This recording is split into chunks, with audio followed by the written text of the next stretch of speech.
আপনাদের পরিকল্পনা যদি আগামী 3 মাসের মধ্যে সমস্যার সমাধান করে দিতে পারে, তাহলে আমি আপনাদের পরিকল্পনায় গ্রহণ করব। চ্যালেঞ্জ ছড়ে দিলাম, বাদ দেন 3 মাস, আরো 3 মাস আমি তাদেরকে দিলাম। যদি 6 মাসের মধ্যে তারা সমস্যার সমাধান করতে পারে, তাহলে তাদের প্রত্যেকটি পরিকল্পনা আমরা বাস্তবায়ন করব। রাস্তায় বসে ভাঙচুর করা, রাস্তায় বিশৃঙ্খলা তৈরি করার দিন শেষ, সেই রাজনীতি শেষ। জনগণ এখন সেই রাজনীতি আর সমর্থন করে না। প্রিয় ভাই বোনেরা, আরেকটি দলের নেতাকে দেখলাম যে উনি কোথায় জানে গিয়েছেন এবং বক্তব্য দিচ্ছেন। তাকে বলে মানুষ শুধু ধরে যে গ্যাস দেন, গ্যাস দেন, গ্যাস নাই, গ্যাস নাই। হ্যাঁ, আমরা তো অস্বীকার করছি না যে গ্যাসের সমস্যা আছে, তবে তার উদ্দেশ্যে আমি বলতে চাই, সেই নেতাদের উদ্দেশ্যেও আমি বলতে চাই যারা মঞ্চে বসে পিছনে ফ্যানের বাতাস খেয়েছে, সামনে হারিকেন রেখেছে, সবার উদ্দেশ্যে বলতে চাই, বিএনপি জনগণের কাছে জন্য কাজ করছে। বিএনপির পরিকল্পনা রয়েছে জনগণের জন্য। কিভাবে আমরা জনগণের এই জ্বালানি সমস্যার সমাধান করব, ইনশাআল্লাহ আগামী এই যে সংসদ 27 তারিখে শুরু হবে, এই সংসদে আমরা সংসদের মধ্যেই আমরা বাংলাদেশের জনগণের সামনে উপস্থাপন করব আগামী 10 বছর আমরা কিভাবে এই দেশের মানুষের জন্য জ্বালানি সমস্যার সমাধান করব, সেই পরিকল্পনা দেব।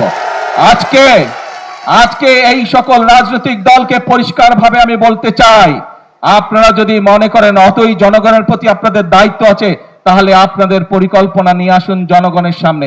আপনাদের পরিকল্পনা যদি আগামী 3 মাসের মধ্যে সমস্যার সমাধান করে দিতে পারে, তাহলে আমি আপনাদের পরিকল্পনায় গ্রহণ করব। তাদের প্রতি আমি চ্যালেঞ্জ ছড়ে দিলাম। যেই বিদ্যুতের সমস্যা রয়েছে, যেই গ্যাসের সমস্যা রয়েছে, সেইটি সমাধানের জন্য তারা যদি সরকার থেকে ভালো কোনো পরিকল্পনা নিয়ে আসতে পারে, যে পরিকল্পনা আগামী 3 মাসের মধ্যে, বাদ দেন 3 মাস, আরো 3 মাস আমি তাদেরকে দিলাম, যদি 6 মাসের মধ্যে তারা সমস্যার সমাধান করতে পারে, তাহলে তাদের প্রত্যেকটি পরিকল্পনা আমরা বাস্তবায়ন করব। আর যদি তারা শুধুমাত্র জনগণকে বিভ্রান্ত করার জন্য, দেশকে বিভ্রান্ত করার জন্য এইসব কথা তারা বলে থাকে, তাহলে অবশ্যই তাদেরকে জনগণের কাছে ক্ষমা চাইতে হবে। কারণ একজন রাজনীতিবিদ হিসাবে শুধু জনগণকে বিভ্রান্ত করা তার দায়িত্ব বা কাজ নয়, বরং একজন রাজনীতিবিদ হিসাবে জনগণকে ধৈর্য শেখানো এবং সঠিক পথ দেখানোই হচ্ছে একজন রাজনীতিবিদের কাজ। সেই জন্যই আপনাদেরকে বলবো, আসুন, বিভ্রান্তির রাজনীতি স্বৈরাচার করে গেছে, মিথ্যের রাজনীতি স্বৈরাচার করে গেছে, ভাঙচুরের রাজনীতি স্বৈরাচার করে গেছে। আপনারা জনগণের সামনে প্রতিজ্ঞা করেছেন যে জনগণের জন্য কাজ করবেন। আপনারা জনগণের সামনে প্রতিজ্ঞা করেছেন যে আপনারা দেশ গঠনের জন্য কাজ করবেন। কাজেই সেই সব বিভ্রান্ত রাজনীতি বাদ দেন, সেই সব হঠকারিতার রাজনীতি বাদ দেন।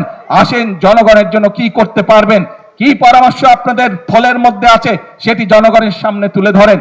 কি পরিকল্পনা আপনাদের মাথার মধ্যে আছে যা জনগণের উপকার করবে, যা দেশের মানুষের উপকার করবে, সেটি জনগণের সামনে উপস্থাপন করেন। রাস্তায় বসে ভাঙচুর করা, রাস্তায় বিশৃঙ্খলা তৈরি করার দিন শেষ, সেই রাজনীতি শেষ। জনগণ এখন সেই রাজনীতি আর সমর্থন করে না।